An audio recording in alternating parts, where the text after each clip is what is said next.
अस्सलाम वालेकुम guys, welcome back to our channel English with Saad K, जहाँ पे आप सीखते हो इंग्लिश। सो गाइस, आज के इस लेसन में, आज के इस वीडियो में हम देखने वाले हैं इंग्लिश के कुछ ऐसे वर्ड जो कि बहुत ही काम के हैं, बहुत ज़्यादा ही काम के हैं। ओके, जब मैंने इन वर्ड्स को पढ़ा ना तो मैं बोला बस अब 1 घंटे बाद इसके ऊपर वीडियो बननी चाहिए। So without wasting any time video को स्टार्ट करते हैं, चलते हैं हमारे वर्ड्स की तरफ। सबसे पहला वर्ड जो आपको स्क्रीन पे दिख रहा है, योकल। ओके, योकल मीन्स गवार। मतलब कहते हैं ना कि ये लोग बहुत गवार हैं। ओके, एक होते हैं, एक गवार टाइप के लोग होते हैं। एक तो सही में गवार होते हैं, लेकिन कुछ लोग ऐसे होते हैं जो गवार नहीं होते लेकिन उनको गवार समझा जाता है। जैसे जो गांव में रहता है या फिर गांव के अंदर कोई कस्बे में रहता है तो लोग क्या समझते हैं कि ये लोग एजुकेटेड नहीं होते, ये लोग बहुत गवार होते हैं, इनको कुछ आता जाता नहीं है। लेकिन ऐसा नहीं होता है। गाँव का रहन सहन अलग होता है। ओके, उनका खाना, उनका रहने का तरीका, उनका सोचने का तरीका, ये सब थोड़ा अलग होता है। ओके, ये हमने एक मयार बना लिया है कि ये लोग गवार होते हैं। ज़रूरी नहीं है कि जो भी गांव में रहे वो गवार होता है। ऑलराइट, तो इस वर्ड के लिए एग्जाम्पल है आपके सामने स्क्रीन पे। The example is not everyone who lives in village is a yokel person. Not everyone who lives in a village is a yokel person. मतलब हर वो शख्स जो गांव में रहता है वो गवार नहीं होता। ओके, हर वो शख्स जो गांव में रहता है वो गवार नहीं होता। ये हमने अपना एक मयार बना लिया, एक लेवल बना लिया है उनको जज करने का। ऑलराइट, बाज होते होंगे लेकिन ऐसा ज़रूरी नहीं है कि जो गांव में रहे वो गवार हो। गांव के लोग बहुत ज़्यादा टैलेंटेड होते हैं as compare to the city people. Alright, तो ये हमारा था पहला वर्ड। अब नेक्स्ट वर्ड जो है हमारा आपके सामने स्क्रीन पे। The second word is foppish. Foppish मतलब होता है ऐसा बंदा। ओके, बंदी नहीं है, ओनली बंदा। ऐसा बंदा जिसको बहुत बन ठन के रहने में मज़ा आता है, उसे अच्छा लगता है। वो जब भी जाता है बाहर तो मतलब एकदम ड्रेसअप होके जाता है। अगर इंग्लिश में देखेंगे, a man who loves to dress up.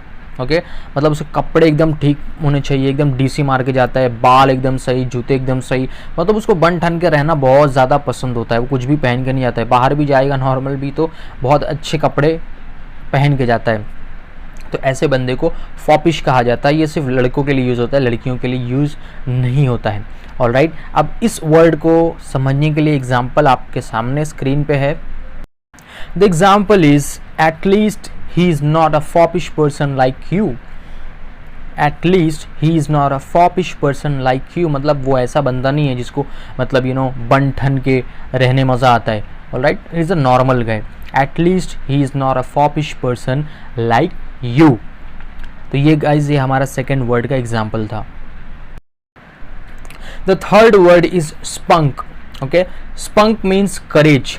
Okay, courage, guts, जोश।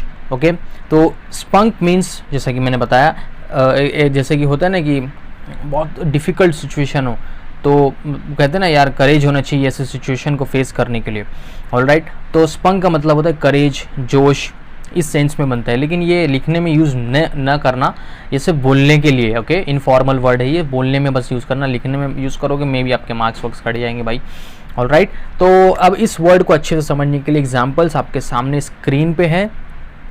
The example is he has the spunk to face these types of problems.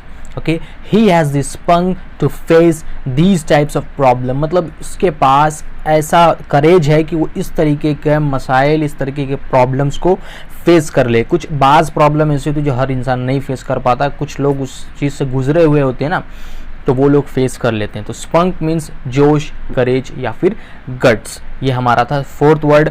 Okay, नहीं थर्ड वर्ड था। अब नेक्स्ट वर्ड की तरफ चलते हैं हम। Alright, the fourth word is coax. Okay, coax means अगर इंग्लिश में इसका मतलब देखें, to persuade someone gently to do something. मतलब किसी को अपना काम करवाने के लिए किसी को एकदम प्यार से मतलब उसको समझाना, उसको फुसलाना कि भाई मेरा ये काम कर दो। ओके, अपना काम बनवाने के लिए या फिर उस सामने वाले को मनाने के लिए। ऑलराइट, तो इसे कहते हैं इंग्लिश में कॉक्स। अब इसके लिए एग्जाम्पल है आपके सामने स्क्रीन पे। Alright, the example is I always coax my younger brother to make tea. मतलब मैं अपने छोटे भाई को हमेशा मनाता हूँ कि मेरे लिए चाय बना दे। Okay, I always coax my younger brother to make tea, उसको फुसलाता हूँ कि चाय बना दे, और जब चाय बन जाती है उसके बाद चल निकल। तो गाइज ये था हमारा फोर्थ वर्ड का एग्जाम्पल। ऑलराइट, आई होप आपको ये समझ में आ रहा होगा। And the last word is Hegel. Hegel क्या होता है? हैगल मीन्स जैसे कि आप कोई सामान लेते हो ना, तो उसके प्राइसिंग को लेके जो आर्गूमेंट होता है, ओके तो अब नॉर्मल आर्ग्यूमेंट को हम कहेंगे नेगोशिएट करना। तो नॉर्मल नेगोशिएट में क्या होता है? आप प्यार से बात करते हो, लेकिन जब हैगल कब हो जाता है? जब झगड़ा करने लगते हैं उससे। ओके नहीं मैं इतना नहीं दूंगा, थोड़ा एक गुस्से में, ऑलराइट, एक गुस्सा दिखा के मतलब बात करते हैं ना जब, तो उससे कहते हैं हैगल। ओके कि नहीं भाई आप ये इतने में कैसे दे सकते हो, इसकी प्राइस तो इतनी होनी चाहिए। तो इस प्रोसेस को हम कहते हैं हैगल। अब इस वर्ड के लिए एग्जाम्पल आपके स्क्रीन के सामने।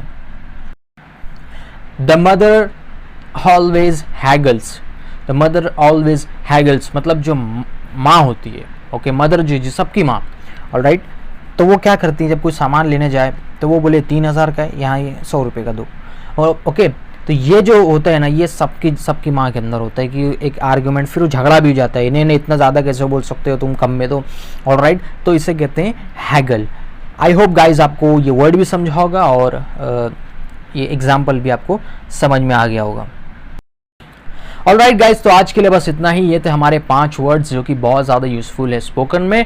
सो आज के लिए बस इतना ही। मैं आपको मिलता हूँ किसी नेक्स्ट इंग्लिश की वीडियो में। तब तक के लिए अस्सलाम वालेकुम। Keep learning, keep watching.